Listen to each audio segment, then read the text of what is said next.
Minister. You are talking tonight about the United States taking over a sovereign territory. What authority would allow you to do that? Are you talking about a permanent occupation there, redevelopment? And Mr. Prime Minister, do you see this idea as a way to expand the boundaries of Israel and to have a longer peace, even though the Israeli people know how important that land is to you and your citizens, just as the space is inherited by the Palestinians as well? I do see a long-term ownership position, and I see it bringing great stability to that part of the Middle East and maybe the entire Middle East. And everybody I've spoken to, this was not a decision made lightly. Everybody I've spoken to loves the idea of the United States owning that piece of land, developing and creating thousands of jobs with something that will be magnificent in a really magnificent area that nobody would know. Nobody can look because all they see is death and destruction and rubble and demolished buildings falling all over. It's just a terrible sight. I've studied it. I've studied this very closely over a lot of months, and I've seen it from every different angle. And it's a very, very dangerous place to be, and it's only going to get worse. And I think this is an idea that's gotten tremendous, and I'm talking about from the highest level of leadership, gotten tremendous praise. And if the United States can help to bring stability and peace in the Middle East, we'll do that. Okay. Let's go. Caitlin, go ahead. Caitlin. Thank you so much, President Trump. Caitlin, go ahead. On what you were saying there. Say it. Go ahead, please. Just to follow up on what you were saying about the Gazans leaving Gaza, going to other countries. One, where exactly are you suggesting that they should go? And two, are you saying they should return after it's rebuilt? And if not, who do you envision living there? I envision world people living there, the world's people. I think you'll make that into an international, unbelievable place. I think the potential in the Gaza Strip is unbelievable. And I think the entire world, representatives from all over the world will be there, and they'll live there. Palestinians also. Palestinians will live there. Many people will live there. But they've tried the other, and they've tried it for decades and decades and decades. It's not going to work. It didn't work. It will never work. And you have to learn from history. History has, just can't let it keep repeating itself. We have an opportunity to do something that could be phenomenal. And I don't want to be cute. I don't want to be a wise guy, but the Riviera of the Middle East, this could be something that could be so bad. Where do those people go in the meantime, Mr. President? But more importantly than that is the people that have been absolutely destroyed that live there now can live in peace in a much better situation because they're living in hell. And those people will now be able to live in peace. We'll make sure that it's done world class. It'll be wonderful for the people. Palestinians mostly we're talking about. And I have a feeling that despite them saying no, I have a feeling that the king in Jordan and that the general president, but that the general in Egypt will open their hearts and will give us the kind of land that we need to get this done. And people can live in harmony and in peace. Thank you all very much. Thank you. Thank you very much. Thank you. You've been listening to President Trump along with Prime Minister Benjamin Netanyahu. Trump obviously going through many things in that press conference, but I think it's most important to emphasize what he said about the Gaza Strip. Pretty stunning what he said, and let me just give you a few quotes here. He said the United States will take over the Gaza Strip. We'll own it. We'll own it. His quote. He said, I do see a long-term ownership position. He also said everybody I know loves the idea of the United States owning that land. Even Prime Minister Netanyahu referred to it as President Trump is taking it to another level. Our team coverage begins here right now. Jeff Zeleny live outside the White House. Jeff, look, Trump says a lot of things. He doesn't necessarily always follow through on what he says. In this case, though, this is a significant thing, right? It's not as if he misspoke or he said it once. He said it again and again and again. The United States will take over the Gaza Strip. We'll own it. Aaron, it's extraordinary to hear a sitting American president say such words. Never mind the history here. that really flies in the face of so much of what he said. But let's just focus on the president himself for one moment. He also said, did not back away from the idea of sending U.S. troops to the region. Donald Trump rose in his political prominence because of his opposition to America's longest wars in the Middle East, of course, Iraq and Afghanistan. And there we heard President Trump saying, not ruling out the idea of sending a U.S.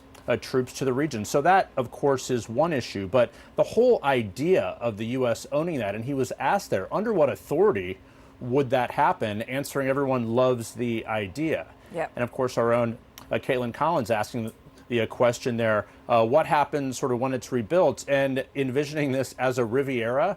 So we also can't help but wonder here, as we've watched the president speak all day long at several events, really for a couple hours in length, making the sort of the story here about his ideas. Meanwhile, across Washington, across the country, and indeed the world, the government is being reshaped by Elon Musk, by others. So it's unclear if this is something that certainly is a provocative that gets headlines, which we should pay attention to it, of course, but also shining a light on this as opposed to what is actually happening in real time. The protests we can hear outside the White House here, of course, for the Israeli prime minister, but also people protesting what he's doing to this government, Aaron. Yeah, absolutely. And we're going to go to Israel in just a second. Obviously, the moment of this is so crucial. Caitlin Collins was inside that room. And Caitlin, in that room, obviously the cacophony of reporters all yelling out.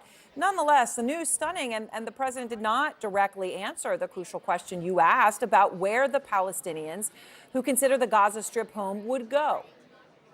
Yeah, Aaron, it was a remarkable moment here in that press conference. Typically, just to give you a sense, when a world leader is here, they do a press conference that's known as a 2-and-2, where two reporters from one side asks a question and two reporters from the American press ask a question. This turned into a more freewheeling press conference, really building off of what Trump came out and said in his opening statement that built off of what he had been saying all day long, even before the Israeli prime minister arrived here at the White House, which was talking about Palestinians leaving Gaza while it is being rebuilt. He has now suggested twice that Egypt and Jordan could take them. Both of those countries have outright rejected any notion of that happening. And I should note the King of Jordan will be visiting here next week, as the president was just referencing to me there when he was answering my question, and looking at this in terms of what this looks like going forward and how the United States would take ownership of the U.S. Gaza. He left open the idea that American forces could be involved in that. But the real crux of that question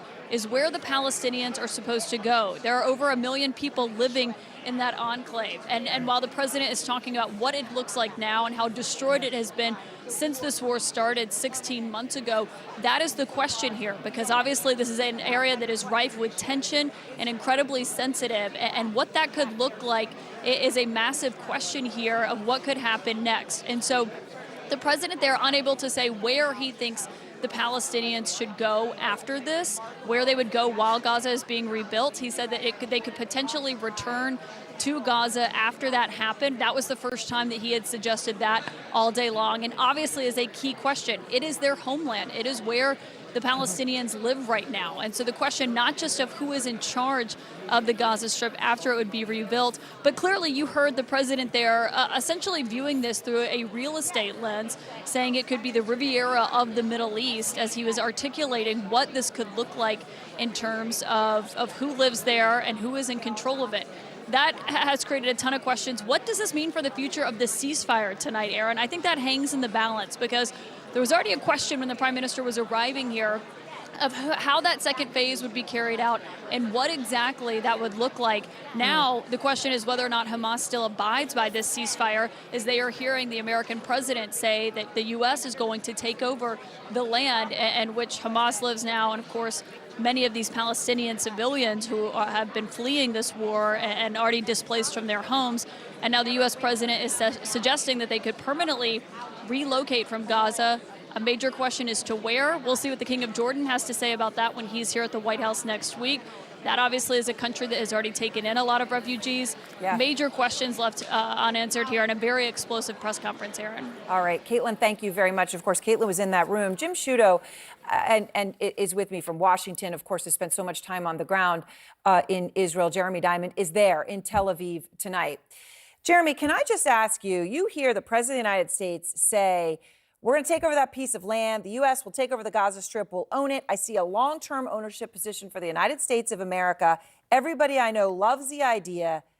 Prime Minister Netanyahu, hardliner on the issue, says Trump's taking it to another level. What even would be the reaction within Israel to hear the President of the United States saying what he just said?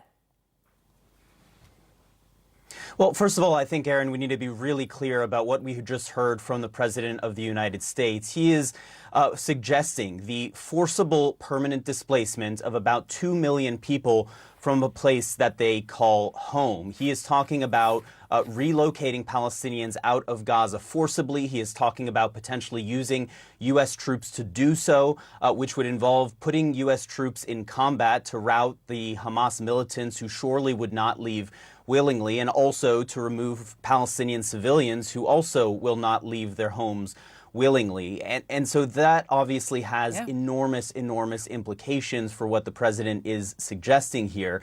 And we should note that, as the president is talking about displacing Palestinians from Gaza, he is talking about it in the context of all that they have suffered over the last 15 months of war and decades of conflict. But rather than solving the conflict, the president is saying, let's take one party of the conflict out of this place that they call home and turn it into a real estate development that would attract, I think he said, the people of the world who would be able to live there. He did say that that would include some Palestinians, as well as also suggesting that that would also include Israelis. So this is a quite radical idea from President Trump, and certainly one that is going to be rejected out of hand by Palestinians on the ground, and I suspect by many Arab leaders in the region as well. Well, I mean, Jim, just to state the obvious, and I know many like us who have reported from Israel on this issue, you will talk to someone who will talk about how they still have the keys to their family's home in Ashkelon, which is on obviously the Israeli side,